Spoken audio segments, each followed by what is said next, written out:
અને લાલચ બંને જોડાયેલા છે, ન હોવા જોઈએ. બીજું કે તૃપ્તિ થવી જોઈએ, સંતોષ થવો જોઈએ. અને તૃપ્તિનો આરંભ ભોજનથી થાય, કારણ કે જીવનનો પાયો એ છે. ઓડિસી નામનું હોમરનું મહાકાવ્ય છે. જેમ આપણે ત્યાં બે મહાકાવ્યો છે ને, એમ ગ્રીક સંસ્કૃતિના બે મહાકાવ્યો છે, ઇલિયડ ને ઓડિસી. એ ઓડિસીમાં એવી કથા આવે છે કે એક ઉત્તર આફ્રિકાના કાર્થેજ નામની સંસ્કૃતિ સાથે મોટું યુદ્ધ ખેલીને પછી ગ્રીક લશ્કર હારીને પાછું આવે છે, એની કથા છે. તો એ વહાણમાં આવવાનું, ભૂમધ્ય સમુદ્રની આસપાસનો આ બધો વિસ્તાર છે. તો વહાણોના કાફલામાં પાછા આવે છે અને રસ્તામાં એક ટાપુ ઉપર એ લોકો ઉતરે છે. બન્યું છે એવું કે યુદ્ધ દરમિયાન એમને જે ખાવાનો પુરવઠો મળવો જોઈએ એ ઓછો થઈ ગયો છે, એટલે બધા ભૂખ્યા થયા છે ખૂબ. ને એમાંથી પછી ઓછા સૈનિકો સાથે કાફલો પાછો ભાગે છે અને આ ટાપુ ઉપર એમને પહેલવેલું ખાવાનું મળે છે. એટલે હોમરે લખ્યું છે કે ટાપુ ઉપર પહેલાં પેટ ભર્યું બધાએ, પછી પોતાના સાથીઓ મરી ગયા છે એની વિશે રોયા. પહેલાં પેટ ભર્યું પછી રોયા. ભૂખે ભજન ન હોય ગોપાલા, આ આપણે સમજવાનું છે. પણ વિદ્યાર્થીને એના બધા તત્વજ્ઞાનનો ખ્યાલ નથી, એટલે એને તો પહેલાં ખાવાનું. અહીંયાની જ વાત છે. એકવાર હજી શરૂઆતનો ગાળો 55ની સાલ હશે કે એમ, મોટા રસોડે અધ્યાપન મંદિર પણ આવી ગયેલું, એનું અલગ રસોડું ચાલે, ઓલીકોર કે એમ. ત્યાં સાંજે ખીચડી ઢીલી થઈ, એટલે બધા એ થાળીઓ હળસેલી મૂકી અને બેઠા. અમારે આવી ખીચડી ખાવી નથી. ભાનુભાઈ જાની કોઠારી, વિદ્યાર્થીની કોઠારી, એ મૂંઝાણા, પણ એ શું કરે. ત્યાં નાનાભાઈ પાસે વાત પહોંચી કે ભાઈ અત્યારે અધ્યાપન મંદિરના રસોડે છોકરાઓ ભાણે બેઠા છે પણ ખાતા નથી, થાળીઓ હડસેલી દીધી છે. કોણ છે કોઠારી? કે ભાનુભાઈ. બોલાવો. ભાનુભાઈ નાના ભાઈએ બોલાવ્યા. ભાનુભાઈ તો કે હા. શું થયું છે? તો કે આમ ખીચડી ઢીલી થઈ છે એટલે બધા થાળીઓ હડસેલી દીધી ને બેઠા છે પાણે, કે અમારે આવી ખીચડી નથી ખાવી. પછી તો કે એમ કહે છે કે નહીં ત્યારે અમે ઉઠી જશું ભૂખ્યા.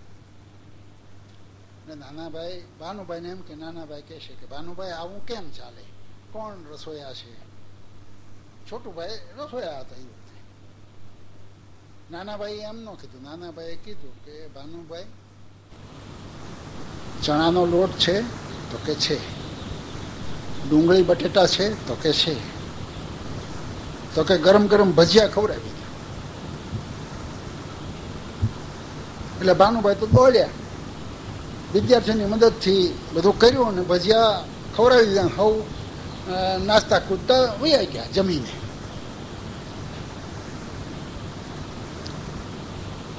રાત્રે હાજરીમાં નાનાભાઈ ગયા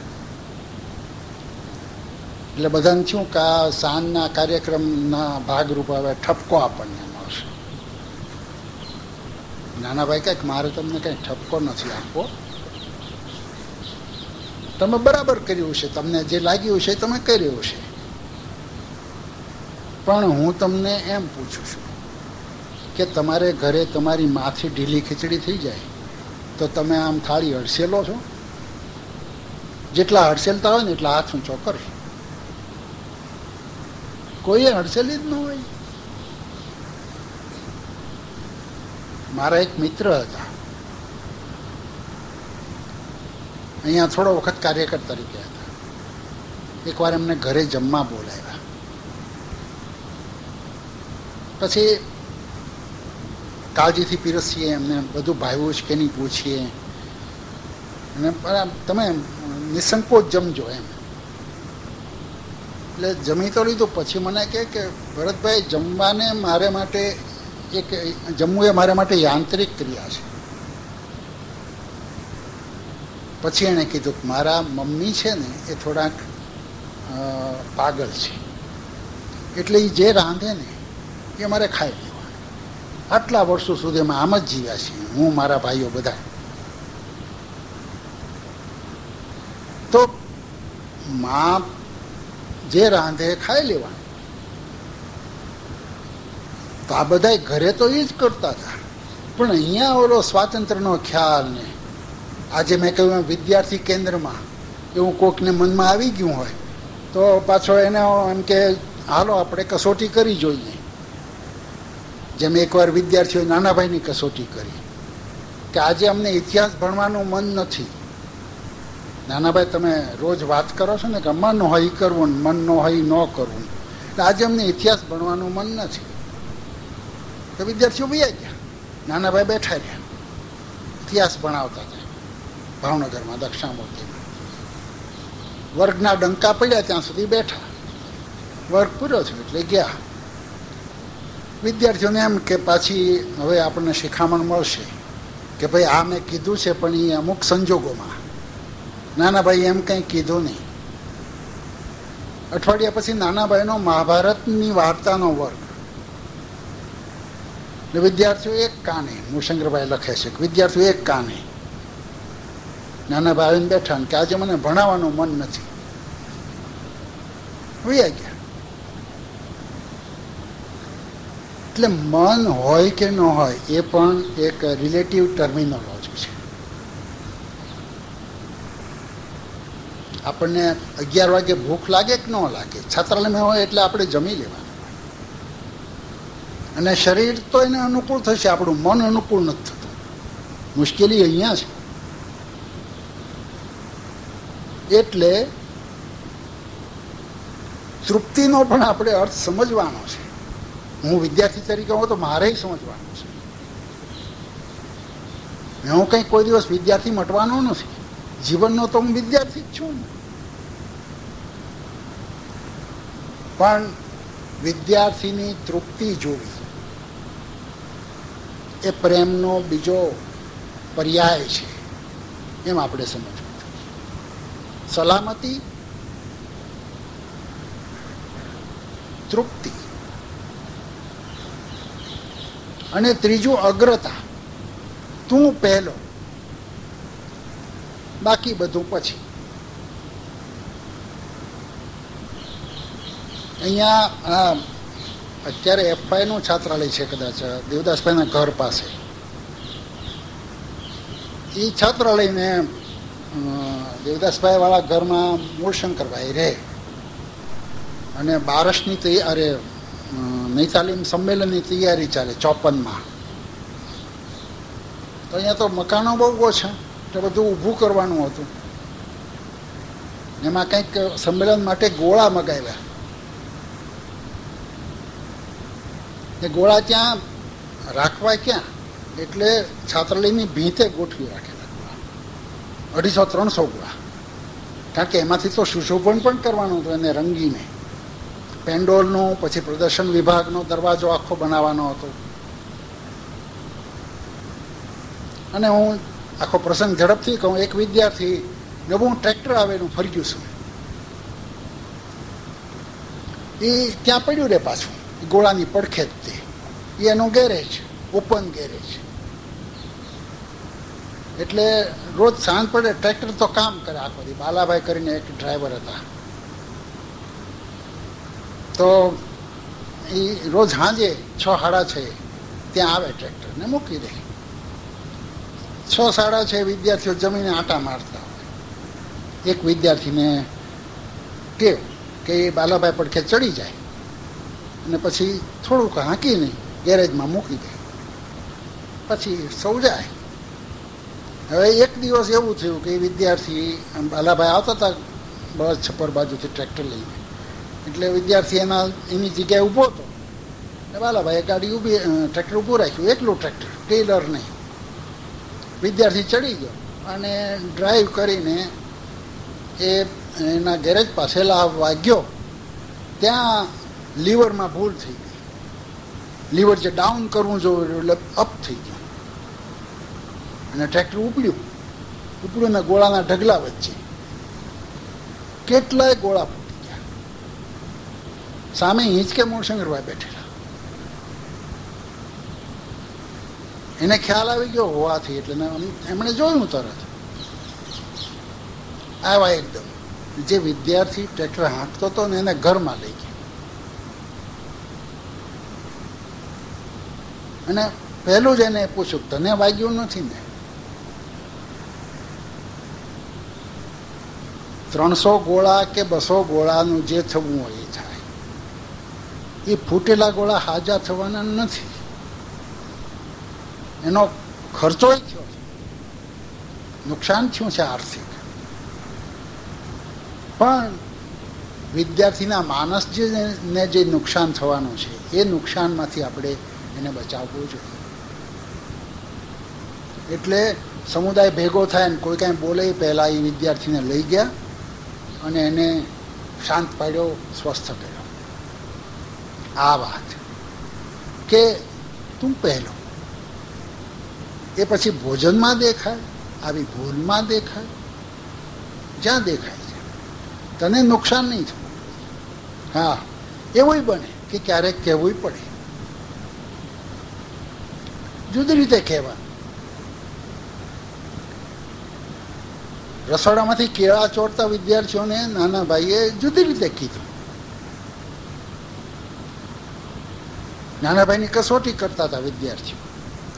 એટલે કે નાના ભાઈ તમારે ત્યાં રાખીએ કેળા હાચવાનું, રોજ તો ખવાઈ જાય છે રસોડે. તો કામ મૂકો. નાના ભાઈના ખાટલા નીચે કેળાનો ટોપલો, લૂમ નહીં. રાત્રે ઘૂસપૂસ થાય ને અવાજ થાય.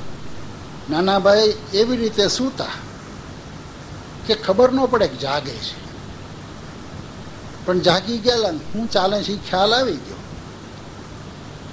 સવારે એકેય કેળું નહીં ટોપલામાં. એટલે વિદ્યાર્થીઓ કે નાના ભાઈ કેળા તો તમારે ત્યાં હચવાના નહીં, હવે પાછો આજે કેળાનો નાસ્તો છે, ક્યાં મૂકશું? તો કે આજે ક્યાં, મારા ખાટલા નીચે જ મૂકશું. તો કે પણ પછી એ સચવાશે નહીં. તો કે કઈ વાંધો નહીં, ગઈકાલે દામજીની ટુકડીએ કેળા ખાતા હતા, આજે રામજીની ટુકડી ખાશે. ને એમ વહારા બધાને આવી જશે. કે પછી છોકરાઓ સમજી ગયા કે આપણે કેળા ખાતા છીએ, નાના ભાઈને ખબર છે, એમણે એ વખતે અટકાવ્યા નથી, ખાઈ લેતું તારે. આ ધૈર્ય ને આ અગ્રતા, અને છતાં એમાં તમે સમજો કે એમાં નાનાભાઈને જે કહેવાનું છે કે મૂળશંકરભાઈને જે કહેવાનું છે એ કહેવાય જ જાય છે. અભિધામાં કીધું કે ન કીધું, ઘણી વાર તો અભિધા કરતા તમે સીધું ન કહો ને એમ કહીને ઘણું કહેવાય જાય છે. નો વર્ડ્સ એક્ટ માતાજીનું એક વાક્ય છે. કશું કહો નહીં, કંઈક એવું કરી દેખાડો કે સમજાય જાય કહેવાનું. તો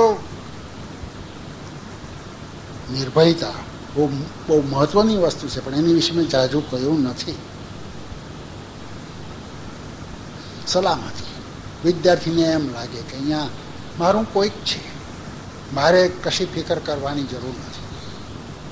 તમે જુઓ તો ઘરે ખરેખર ભાઈઓ બહેનોને ઘર યાદ આવે છે એનું કારણ આ જ છે, ભોજન અને નિર્ભયતા. આ બે વસ્તુ એને ઘરે જે મળે છે એ એને સંસ્થા આપે એટલે પછી સંસ્થા ઘર થઈ શકશે. અને મેં એક જગ્યાએ લખ્યું છે પેલા આનંદ મંગલ લોકેમાં કે સંસ્થા ઘર થઈ શકશે એટલે પહેલું ઘર કોઈ દિવસ સંસ્થાએ થવાનું નથી. એને ઘરનો અનુભવ કરાવીને એના ઘર સાથે એને વધારે જોડવાનો છે. સ્પર્ધા તો ક્યાંય ચાલે જ નહીં. તો નિર્ભયતા, તૃપ્તિ અને અગ્રતા, આ ત્રણ વસ્તુ આપણને એમ થાય કે એટલે હું વર્ગમાં આવ્યો ને તમે ઝોકા ખાવ છો, તો વિદ્યાર્થી તો ઝોકા જ ખાય ને. 20 વિદ્યાર્થીનું ધ્યાન હોય 100. એક વિદ્યાર્થી મારી હારે પ્રવાસમાં આવતો, હું બધા વિદ્યાર્થીઓ માટે ખાસ મ્યુઝિયમ જોવાનું રાખું અને પૂરતો સમય આપું. બપોર પછી જવાનું, 2-2:30 વાગે, 6 વાગ્યા સુધી, 6 મ્યુઝિયમ બંધ થાય એટલે 6 વાગ્યા સુધી જોવાનું બરાબર. અને રતિલાલ સુદાણી જેવા બહુ આમ રસિક વિદ્યાર્થી હારે પાછા. પણ એક વિદ્યાર્થી એવો કે મ્યુઝિયમ હોય ત્યાં સરસ બગીચો હોય, ઓટલા હોય, એટલે એ સૂઈ જાય. કારણ કે 2-2:30 વાગે કે 1:30 વાગે જમવાનું પૂરું થયું હોય, ગરમા ગરમ સારી લોજમાં હું જમાડું, પછી એ ત્યાં આવે મ્યુઝિયમ જોવાની પણ સૂઈ જવાનું. એટલે 2-3 વાર એને આમ કર્યું એટલે પછી હું એને સારી જગ્યાએ ગોતી દઉં કે જો અહીંયા સુવા જેવું છે, તું સૂઈ જા. કારણ કે તું પરાણે મ્યુઝિયમ જોવે એ મને નથી ગમતું. મ્યુઝિયમ એવી વસ્તુ છે કે પરાણે ન જોવાય, તું સૂઈ જાતું મારે. તો વિદ્યાર્થીને ઊંઘ આવે, આ બધું થાય. મારે તો અહીંયા વર્ગમાં એક ક્રમ હતો, કોઈ વિદ્યાર્થી છેલ્લી 5 મિનિટ આવે ને તો હું એને આવવા દઉં. 5 મિનિટ તો 5 મિનિટ, તું ભણ્યો તો ખરો ને, બેઠો તો ખરો ને, કાંઈ વાંધો નહીં.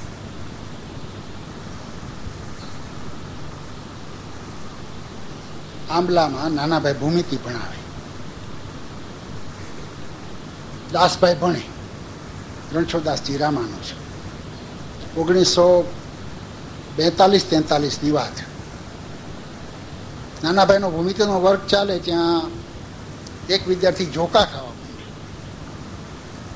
એટલે આ બધા વિદ્યાર્થીઓ તો મૂંઝાણા કે હવે શું કરવું. નાનાભાઈ જેવા નાનાભાઈ, કારણ કે સૌ જાણતા હતા, એ પોતે કોઈ આવ્યા નહોતા, એમના પ્રદેશના આગેવાનો એમને મોકલ્યા હતા, તમે નાનાભાઈ પાસે ભણો કંઈક. એટલે એ જાણતા હતા કે આ તો અમારા પ્રદેશના મોટા માણસોએ અમને નાનાભાઈ પાસે મોકલ્યા છે અને એ નાનાભાઈ વર્ગ લે છે. આ વિદ્યાર્થી ઝોકા ખાય છે, કેવું લાગશે? પણ શું કરે, બોલે શું? કહીને પેલાને જગાડાય પણ નહીં. ત્યાં દાસભાઈ લખે છે કે એમણે આ પ્રસંગ એક રેલીમાં કીધો હતો. દાસભાઈ કહે કે ત્યાં નાનાભાઈની નજર પડી આ વિદ્યાર્થી ઉપર, એટલે અમે તો કાપો તો લોહીનો નીકળે એવા થઈ ગયા, પગ પાણી થઈ ગયા, સંકોચ એટલો બધો થયો કે હવે શું થશે. નાનાભાઈ આને 18-20 વિદ્યાર્થીઓ, એમાં એક વિદ્યાર્થી ઊંઘે છે, નાનાભાઈને કેવું લાગશે? પણ દાસભાઈ લખે છે કે ત્યાં તો નાનાભાઈએ ડસ્ટર ને ચોક ને ફૂટપટ્ટી ને બધું ટેબલ ઉપર મૂકી દીધું. પોતે ગયા એ વિદ્યાર્થી પાસે, પાછળ એક બિસ્તરો સંકેલેલો પડે, એ પાથર્યો, એની ઉપર વિદ્યાર્થીને સુવારી દીધો, જાગે નહીં એવી રીતે, પછી ઓઢાડી દીધો ને પછી પાછા વટ લેવા. તો આ અગ્રતા કે ભાઈ મારા વર્ગમાં અને તું ઊંઘે છે, હું સમજે છે, એમ નહીં. જ્યારે જાગ ત્યારે તું જાગજે. અને વાત સાચી છે, અરવિંદોએ પણ કીધું છે, શ્રી અરવિંદે પણ, કે કોઈ આપણે કોઈને ભણાવતા નથી, કોઈને ભણાવતા નથી, બધા પોતે જ ભણે છે. એટલે ભણે એવું આપણે કરવાનું છે, નહીં જ્યારે જાગે ત્યારે એને ભણાવવાનું છે. સૂતો હોય ત્યાં સુધી વાંધો.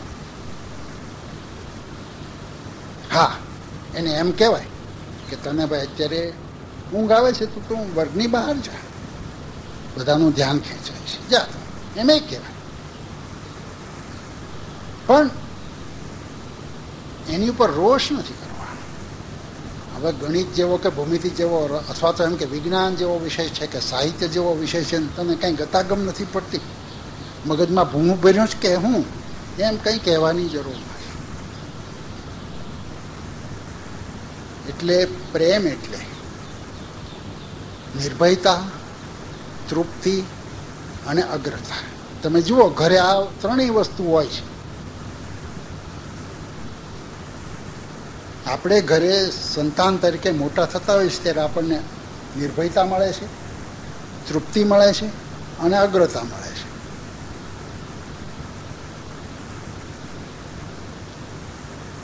બીજી વાત પ્રેમની સાથે કે પ્રેમથી એક વસ્તુ સિદ્ધ થાય છે અને તે રસિકતા.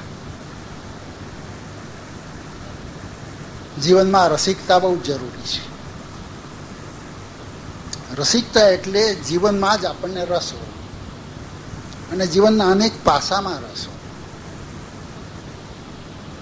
તો પ્રેમથી જ રસિકતા આવે છે, કારણ કે પ્રેમ આપણને સ્નિગ્ધ કરે છે, આપણા હૃદયને ભીનું કરે છે, એમાંની લુખાશને દૂર કરે છે.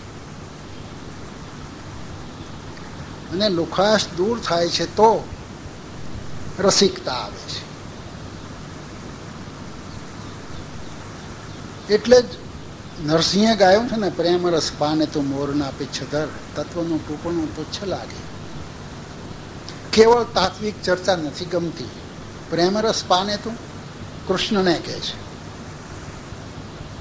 અને મહાભારતકારે તે આટલું બધું તત્વજ્ઞાન મહાભારતમાં રેડીને પછી થાક્યા ત્યારે એમણે ભાગવત લખ્યું, ભક્તિનો મહિમા કરતો ગ્રંથ લખ્યો. અને ગોવર્ધનરામ નહીં તે થયું કે સમાજ સુધારવાની જરૂર છે. આવો પશ્ચિમની અસરવાળો સમાજ ચાલે નહીં. એટલે સ્વૈચ્છિક રીતે નિવૃત્તિ લઈ વકીલાતમાંથી હું આ કરીશ, પિતાનું દેવું પહેલા દૂર કરીશ, પછી મારો નિર્વાહ ચાલે એટલું ભેગું કરીશ અને પછી હું સમાજ સુધારણાનું કામ કરીશ. તો દેવું દૂર પૂર્યું, પોતાને માટે જીવન નિર્વાહનું ભાથું ભેગું કર્યું, આર્થિક સલામતી થોડીક જોઈ અને પછી એમણે વકીલાત છોડી દીધી. અને પછી સમાજ સુધારો મારે કરવો છે એ એમનો જે નિશ્ચય હતો એને અમલમાં મૂકવાનું એમણે જ્યારે વિચાર્યું ત્યારે એમણે પહેલાં નિબંધ લખવાનો વિચાર કર્યો. નિબંધો લખો. એમને લાગ્યું કે નિબંધો કોણ વાંચશે, અને પછી એમણે સરસ્વતીચંદ્ર નવલકથા લખી. રસિકતાથી વસ્તુ ગળે ઉતરે છે. એટલે રસિકતા એ અનિવાર્ય છે, એમાંથી જ જીવનનો રસ ઊભો થાય છે.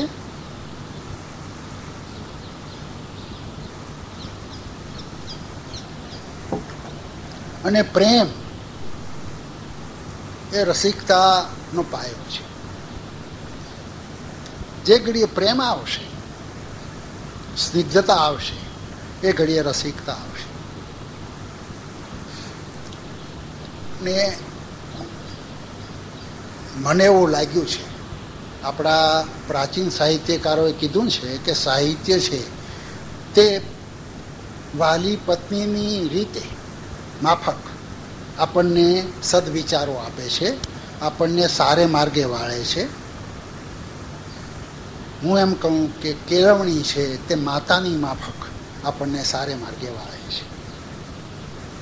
ફક્ત આપણા પ્રેમમાં, સંસ્થાના કે શિક્ષકોના પ્રેમમાં લાટ નહીં હોવા જોઈએ.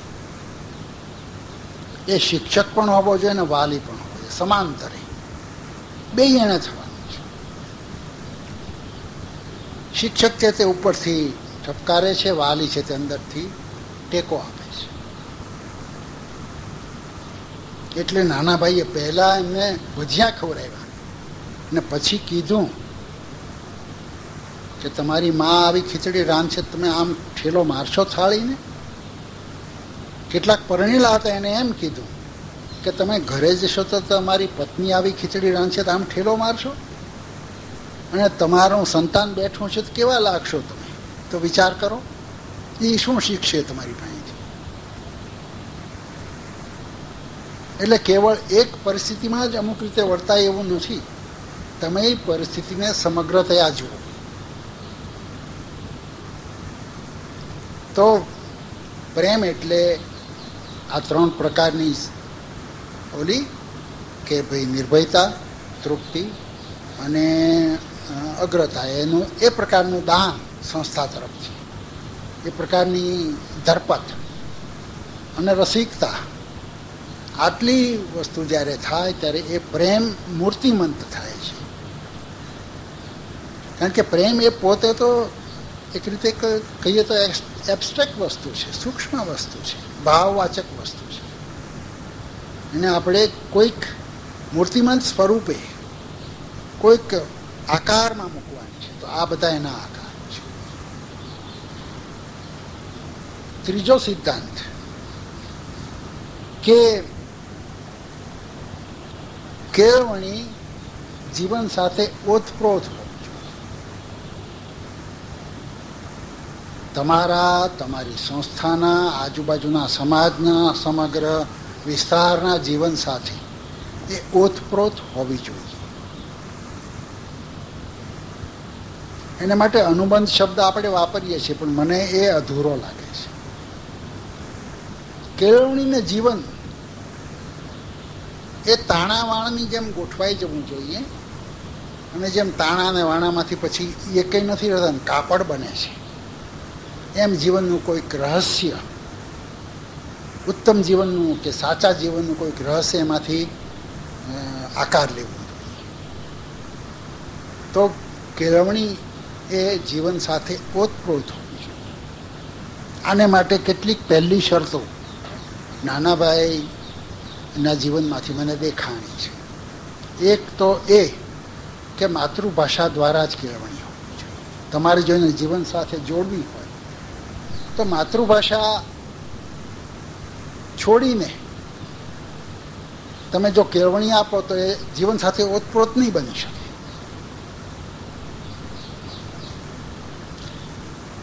હમણાં એક જગ્યાએ મેં કીધું આ તો ભારતમાં આવો પ્રશ્ન હોય છે કે માતૃભાષા દ્વારા શિક્ષણ આપવું કે નહીં. બીજી દુનિયામાં, બીજા કોઈ દેશમાં આવી સમસ્યા આવી નથી. પણ આપણે એટલા બુદ્ધિ વગરના, કેટલા સૂઝ વગરના કે આપણે આ પ્રશ્ન આવ્યો. તો માતૃભાષા દ્વારા શિક્ષણ, માધ્યમ માતૃભાષા, એ કેળવણી સાથે જીવન ઓતપ્રોત હોય એનો પહેલો પાયો.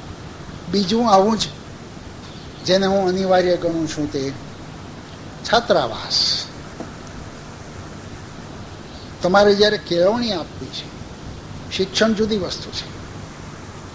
એ આખો વિચારણા માગી લે એવો મુદ્દો છે કે શિક્ષણ અને કેળવણી વચ્ચે શું ફેર છે. પણ એની ચર્ચામાં આપણે નહીં પડીએ. પણ છાત્રાવાસ અનિવાર્ય છે. એ વગર તમે કેળવણી નહીં આપી શકો. ત્રીજી વસ્તુ તે સહશિક્ષણ. જીવન સાથે ઓતપ્રોત કેળવણી સહશિક્ષણથી જ ચાલે. નાનાભાઈએ કીધું છે એકવાર ભાવનગરની ગૃહપતિ મંડળની બેઠકમાં કે તમે જે સમાજમાં એને મોકલો છો ત્યાં એને જેવું જીવવાનું છે, એનીથી તમે અહીંયા વંચિત રાખશો તો તમારી કેળવણી કેવી રીતે ઉગશે?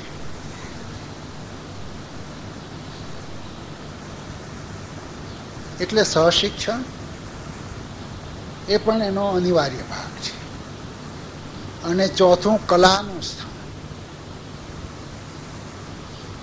જ્યારે જીવન સાથે કેળવણી ઓતપ્રોત હોવી જોઈએ એમ આપણે કહીએ છીએ ત્યારે માતૃભાષા એ માધ્યમ, છાત્રાવાસ 24 કલાક કેળવણી સંસ્થાનો નિવાસ, સહશિક્ષણ અને કલાનું સ્થાન આ હોવા જ જોઈએ. એમણે એક જગ્યાએ લખ્યું છે કે જે અભ્યાસક્રમ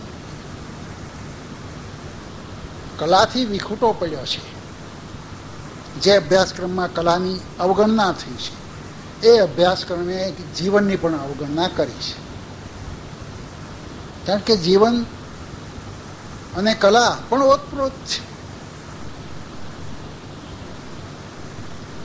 એટલે રસિકતા કલા લાવે છે ખરેખર તો. એટલે કેળવણીમાં જીવનને આપણે ઉત્પ્રોત કરીએ ત્યારે આ ચારેય વસ્તુઓ આવવી જોઈએ. બહુ જરાક ટૂંકમાં ને ઝડપથી હું વાત કરું છું. બીજો મુદ્દો, કેળવણી અને જીવન ઓતપ્રોત હોવા જોઈએ. એમાં પેલી ચાર વસ્તુ, પછી જીવન સ્વાશ્રયી અને કર્મઠ હોવું જોઈએ. આનો કોઈ વિકલ્પ નથી. એટલે જ્યાં સુધી તમે કેળવણીમાં કામને, પ્રવૃત્તિને મહત્વ નહીં આપો ત્યાં સુધી નહીં ચાલે. તો એ કેળવણી નથી.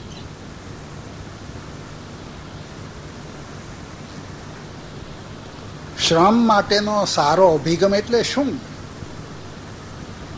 મેં કીધું એક જગ્યાએ કે શ્રમ માટેનો સારો અભિગમ એટલે શરીર ના પાડે ત્યારે શ્રમ મૂકી દેવો, પણ શરીર હા પાડે ને મન ના પાડે એવું નહીં થવા દેવું. આ શ્રમ માટેનો અભિગમ. કીધું તમે મારી પાસેથી અપેક્ષા રાખો કે હું દોડતી બસે ચડી જાઉં તો એ નહીં બને, અને મારે એમ જલ્દી વયા નથી જવું, નહીતર તો વાંધો નથી. પણ હું એટલું કહું કે ભારતમાં દોડતી બસે ન ચડવું પડે તો સારું, પણ ક્યારેક ચડવું પડે તો વિદ્યાર્થીને ચડાવવા માટે દોડવું. તે મોટશંકરભાઈ, બુચભાઈ, મનુભાઈ ગીર્દી ભરેલી ટ્રેનમાં કેમ ચડાય એની પણ આપણને કોને કે કૌશલ શીખવતા હતા, ચડી જતા હતા. અને મેં તે એકવાર દક્ષિણ ભારતના પ્રવાસમાં વિલ્લુપુરમથી કદાચ, એટલે કે ધારું છું પોંડિચેરીથી જે આવે છે જંકશન, એ વિલ્લુપુરમ છે. ત્યાંથી ચડવાનું તો રાત્રે 12 વાગે. 3 બહેનો અને 13 ભાઈઓનું, હું 17મો, 16 ને હું 17મો. ને શું ભરચક ટ્રેન આવી અમારી, જે ટ્રેન હતી ને, એટલે એટલી ભરચક કે બારીઓમાં તમને માણસો દેખાય. બહાણા તો ઉઘડે જ નહીં, પણ બારીઓમાં તમને માણસો દેખાય. પણ ગાડી ઊભી રહી હતી જરાક, અને મેં તો કીધું ચડ્યા વગર છૂટકો નથી, કારણ કે આખો આગળનો પ્રવાસ ડિસ્ટર્બ થઈ જાય. એટલે કીધું ચડી જવાનું છે.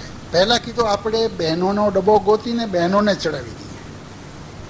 એટલે 2-4 વિદ્યાર્થીઓને એમની જગ્યા શોધવાનું ને એમને બીજા માટે જગ્યા શોધવાનું કીધું, અને 2-4 વિદ્યાર્થીઓને લઈને બહેનોના ડબ્બો ગોતીને મેં એને જ ચડાવવાનો પ્રયત્ન કર્યો. એટલે વિનંતી કરી ડબ્બામાં ઉપર ચડીને મેં બારીએ ટીંગાઈને કે હવે અમે સૌરાષ્ટ્રથી આવીએ છીએ ને આ બહેનોને અમારી વિદ્યાર્થીનીઓ છે ને એમાં તમે આપણે મદુરાઈ સુધી લઈ લ્યો ને. એટલે બહેનોએ જગ્યા કરી દીધી ને સામાન લેવા માંડ્યા ને એ લોકોને ત્રણેયને લઈ લીધા. દરમિયાન ઓલા લોકોએ પણ માથું મારીને પોતાની જગ્યા કરી હતી બારીમાંથી જવાની. બારીમાંથી જ જવાનું હતું. 3 જણ રહ્યા. એટલે એક વિદ્યાર્થી કે ભરતભાઈ હવે આપણે શું કરશું? હું એમની હારે હતો. છેલ્લે જ વિદ્યાર્થી ન ચડે ત્યાં સુધી મારે રહેવાનું. કાંઈ વાંધો નહીં. મેં એક ભરત ઠાકર કરીને એક વિદ્યાર્થી હતો, એને મેં કીધું તું છે ને 2 ડબ્બા વચ્ચે ઊભા રહેવાય એમ છે કે નહીં જોઈ લે. એને આવીને મારી પાસે વર્ણન કર્યું કે આવું આવું છે. મેં કીધું બસ હું જોઈ આવ્યો. કીધું આપણે અહીંયા ઊભા રહીશું. અને 12 વાગે, 12 થી 3:30 અમે 3 જણ 2 ડબ્બા વચ્ચે ઊભા છીએ, બ્રોડગેજ ગાડી. પણ પકડવાનું હતું. મેં કીધું હવે ઝોકું નથી ખાવાનું, બીજું કાંઈ નહીં. અને ઓલા લોકોને કહી દીધું જ્યારે થોડીક પણ જગ્યા થાય ત્યારે અમને ક્રમે લઈ લેજો, કારણ કે મદુરાઈ તો સવારે 7 વાગે આવવાનું. 3:30 અમારી ત્રણેયની જગ્યા કરીને અમને લઈ લીધા. તો જીવનમાં જે કાંઈ તકલીફ આવે એને તમે ક્રિયાથી જ હલ કરી શકશો. અને આપણે સાથે જોડીએ તો જ થાય. આપ મુવા વગર સ્વર્ગે જવાય નહીં. ભોજન તો ગમે એટલું સરસ હોય, આપણો કોળિયો આપણે ભરી શકીએ તો જ થાય. એટલે કર્મઠતા, પ્રવૃત્તિ કરો, સ્વાશ્રય બનો, જાત મહેનત કરો. આપણા વિદ્યાર્થીને કોઈને ક્યાંક ઓફિસર થાય પછી જો પટાવાળો ઓફિસ સાફ ન કરી જાય તો મુશ્કેલી નથી પડતી, પોતે કરી નાખે છે. આ વસ્તુ કે કામ ને તો છોડાય જ નહીં. આ વસ્તુ પણ આપણે શીખવું જોઈએ, કારણ કે જીવન કામ થકી જ છે. અને ત્રીજી વાત, ઓતપ્રોત જીવન એટલે કેળવણી સાથે ઓતપ્રોત જીવન એટલે ત્રીજી વાત કે જે કંઈ આપણે શીખવાડવું છે તે પ્રેક્ટિકલ અનુભવથી શીખવાડવું, વાતો નહીં, પુસ્તકીય જ્ઞાન નહીં કહેવાય. પુસ્તક સાથે સાથે પ્રેક્ટિકલ પ્રવૃત્તિ, ઇતર પ્રવૃત્તિ, આ બધું જ એમાંથી જન્મે છે. દક્ષિણામૂર્તિથી નાનાભાઈએ પ્રવાસ શરૂ કર્યા હતા. અને નાનાભાઈ તો ક્યારેક એવા પ્રયોગો કરતા કે આપણને નવાઈ લાગે. શિહોર ગૌતમેશ્વર વિદ્યાર્થીઓને લઈ ગયા. એ વખતે શિહોરની કાંઠમાં પણ સિંહ રહે. એટલે પ્રવાસ ગોઠવે ત્યારના વિદ્યાર્થીઓ પૂછ્યા કરે કે નાનાભાઈ સિંહ બી આવશે તો નહીં ને? હાઈસ્કૂલના વિદ્યાર્થીઓ નાના બધા 9-10મા ધોરણમાં ભણતા. નાનાભાઈ કે ના ના સિંહ બી એમ નહીં આવે. પછી એક સાધુ હતા, સંત, એની દ્વારા નાનાભાઈ આ બધું ગોઠવેલું ગૌતમેશ્વરમાં રહેવાનું. રાત પડી અને સિંહની ગર્જના ડણક સંભળાવા માંડી. એટલે છોકરાઓ તો રમતા હતા, એ જે ઉતારો હતો એમાં અંદર વી ગયા. નાનાભાઈ સિંહ કઈ વાંધો નહીં. ત્યાં તો ત્રાગ ને ડણક નજીક આવવા માંડી. છોકરાઓ વધારે ગભરાવા માંડ્યા.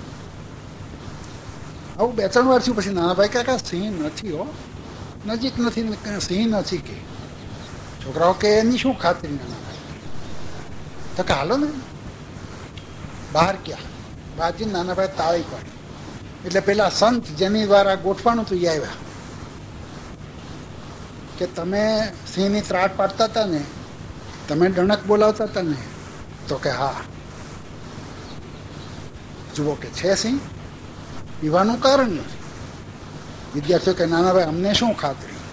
એટલે પેલા સંતને કીધું પાછા જાઓ અને ફરી વાર બોલાવો, પછી પાછા આવો. ગયા પાછા. એવી રીતે સિંહની ત્રાટ બોલાવી, ડણક કરીને પછી પાછા આવ્યા.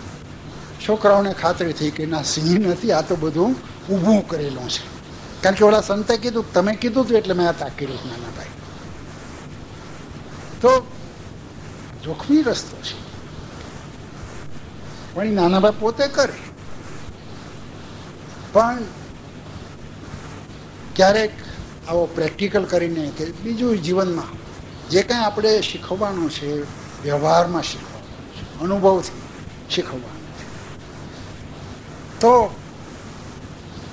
આ કેળવણી અને જીવન ઓતપ્રોત રહેશે. કારણ કે વાસ્તવમાં શું છે કે કેળવણી એ જીવન માટે છે, જીવનમાંથી શીખાય છે અને જીવન ઉપર અસર કરતા છે. એટલે એને કેમ છૂટા પાડી શકાય? અને એટલે જ નાનાભાઈ ઈચ્છે છે કે કેળવણી એ વાણી કરતાં પણ વ્યવહારથી શીખવા. તમારો વ્યવહાર જ એવો હોય કે એને જાણવાનું, શીખવાનું મળે, સમજવાનું મળે. એક વાર નહીં તો બીજી વાર, બીજી વાર નહીં તો ત્રીજી વાર એ તમારી પાસેથી શીખે કે મારે શું કરવું જોઈએ. તો આટલી આ વાત આ ત્રીજા સિદ્ધાંતમાં કે કેળવણી અને જીવન ઓતપ્રોત પાછળ ચોથો સિદ્ધાંત કે કેળવણીમાં કાર્યકર એ બહુ જ નિર્ણાયક ભૂમિકા ભજવવાની છે. કાર્યકર ઇઝ ધ કી.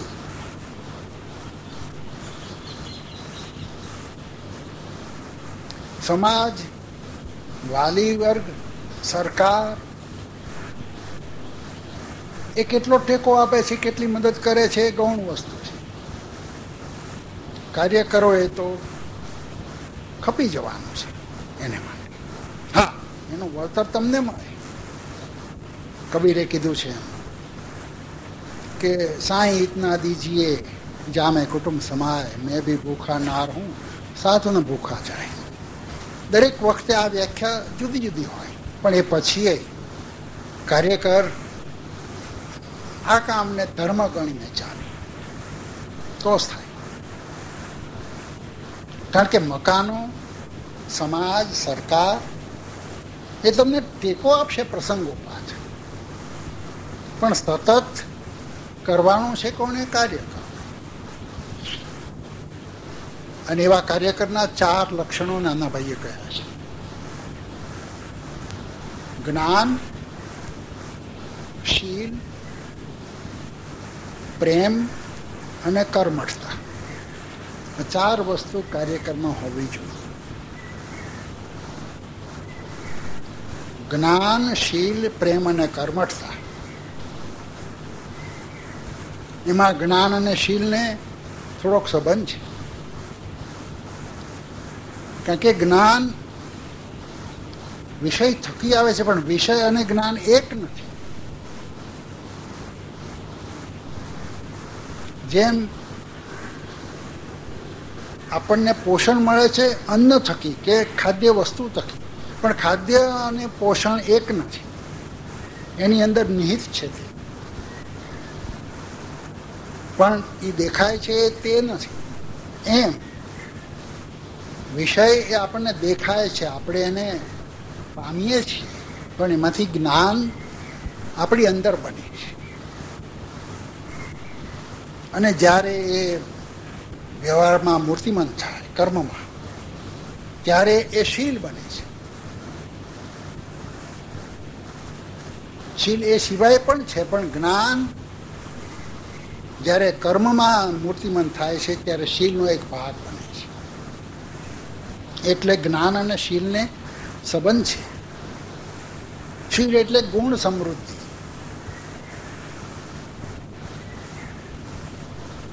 તો જ્ઞાનને મૂર્તિમંત કરવું કર્મમાં એ પણ એક ગુણ છે.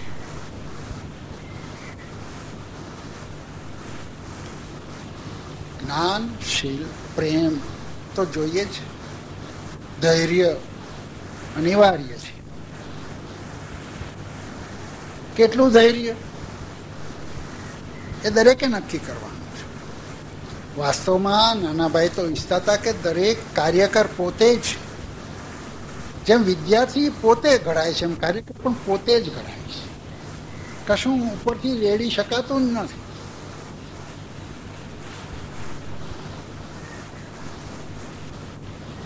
તો એ રીતે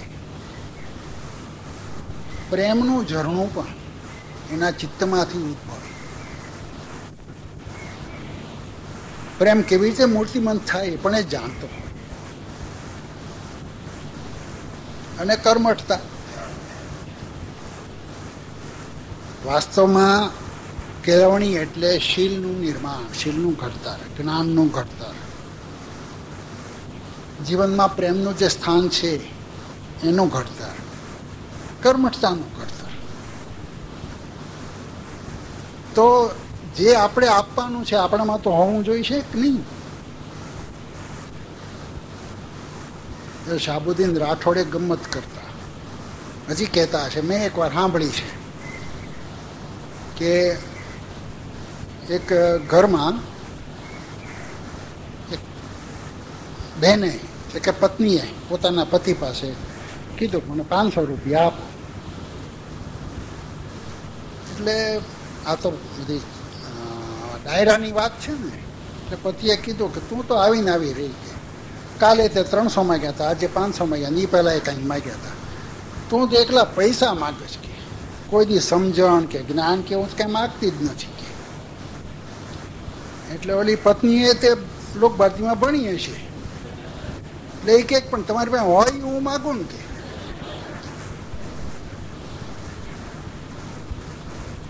આપણે જે આપવું છે આપણી પાસે હોવું જોઈએ કે નહીં. એટલે કાર્ય કરી શકી. જે કાંઈ આપણે ડેવલપ કરવાનું છે વિદ્યાર્થીમાં એ આપણામાં ડેવલપ થતું રહે. કાંઈ પહેલે ગાયે બધું આવી જાય એવું નથી, એ તો શક્ય જ નથી. જાગવું તો બહુ અઘરું છે. એ તો બુદ્ધ જેવા જાગી શકે. આપણે તો જીવનના અંતે પાશેરામાં પહેલી પૂણી થઈ હોય ને તો ઘી ઘણું, પણ આપણો પ્રયત્ન એ હોવો જોઈએ, આપણી દિશા એ હોવી જોઈએ તો કાર્ય કરી શકીએ. પાંચમો સિદ્ધાંત જેને મેં નામ આપ્યું છે સ્વાયત્ત સંસ્થા. મેં નામ આપ્યું છે અને એમાં ચાર બાબતોને મેં સમાવી છે. એક તો યોગ્ય કેમ્પસ, આમ તો સ્વાયત્ત સંસ્થા અથવા તો ઉચિત કેમ્પસ કયા? પહેલાં તો તમે જે કેળવણીનું કામ કરો, તમે આમાંથી તો કેટલાક તો પોતાને ઘરે અને જમીન ખેતી હશે, કાર્યકરોમાંથી પણ કેટલાક હશે. તમે કેવી જમીનમાં ઘઉં વાવો? જેવી જમીનમાં ઘઉં થાય એવી જમીનમાં વાવો. ભાલમાં ઘઉં વવાય, ચણા વવાય, શેરડી વવાય? ન વવાય. એટલે તો પછી તમારે કેળવણી કરવી છે એને માટે તમે સ્થળનો વિચાર, જમીનનો વિચાર નથી કરતા. અમદાવાદમાં હાથમે માળે ક્લાસરૂમમાં છોકરાઓ હુતુતું રમતા હોય, જેને માટીનો સ્પર્શ પણ નથી, હુતુતું રમે. ને હવે તો ઓલા કોમ્પ્યુટરમાં ગેમ આવી છે એટલે બેઠા બેઠા રમવું. કમાલ છે. તો પછી બેઠા બેઠા તમે કંઈ ખાઓ નહીં, કેવળ આમાં હાથ કરો ને ખવાઈ જશે.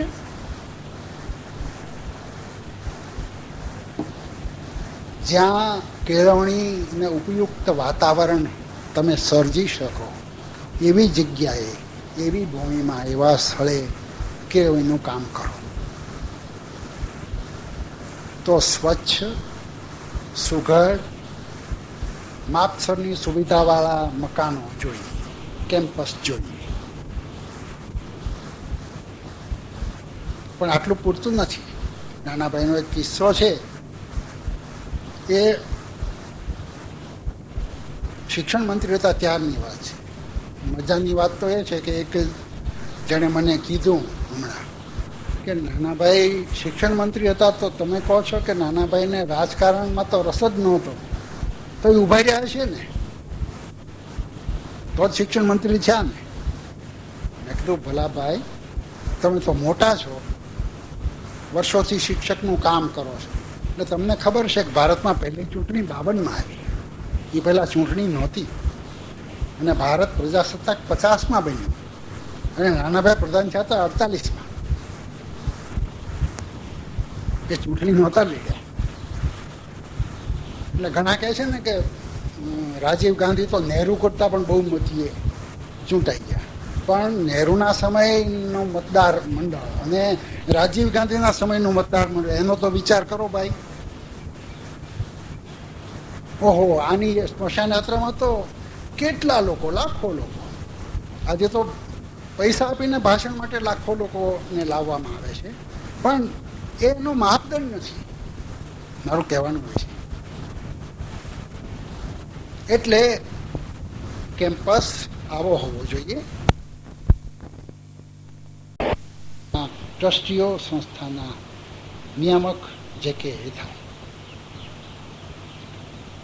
તો મિત્રો, આ પાંચમો સિદ્ધાંત, જેને પણ મેં મારી રીતે 3-4 મુદ્દામાં મૂક્યો. આમ મને લાગે છે કે નાનાભાઈના આ સિદ્ધાંતો અને એનાથી એમણે કામ કર્યું એવું મને ધીરે ધીરે કરતા લાગ્યું છે. આમાં બીજું ઘણું ઉમેરી શકાય કે ઘણું આમાંથી બાદ કરી શકાય એવું બને, પણ મને એમ લાગ્યું છે કે નાનાભાઈના કેળવણીના પ્રયાસને સમજવા માટે એની ચિરંજીવિતાનો કોઈ પ્રશ્ન નથી. જે એનું મહત્વ છે તે છે જ. આપણે એને કેવી રીતે સમજી શકીએ? તો આવા 5 મુદ્દામાં આપણે એને મૂકીએ તો મને લાગે છે કે એમની કેળવણીની વાતને આપણે થોડીક પામી શકીએ. તો મેં એવો પ્રયત્ન કર્યો અને તમારી પાસે થોડોક વધારે સમય લઈને પૂરો કરવાનો પ્રયત્ન કર્યો. સંસ્થાએ આ તક મને આપી, તમે બધાએ સાંભળ્યો, એ માટે સંસ્થાનો તમારો સૌનો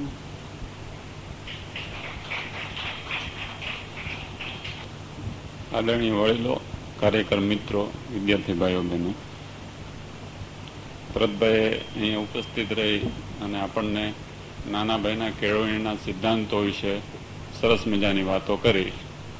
ગઈકાલે પ્રાર્થનામાં અરુણભાઈએ આપણે જે પ્રકાશ સંશ્લેષણની ક્રિયા થાય છે એના ઉપર સરસ વાત કરી હતી કે હવા, પાણી અને સૂર્યપ્રકાશની હાજરીમાં વનસ્પતિ એનો ખોરાક બનાવે છે.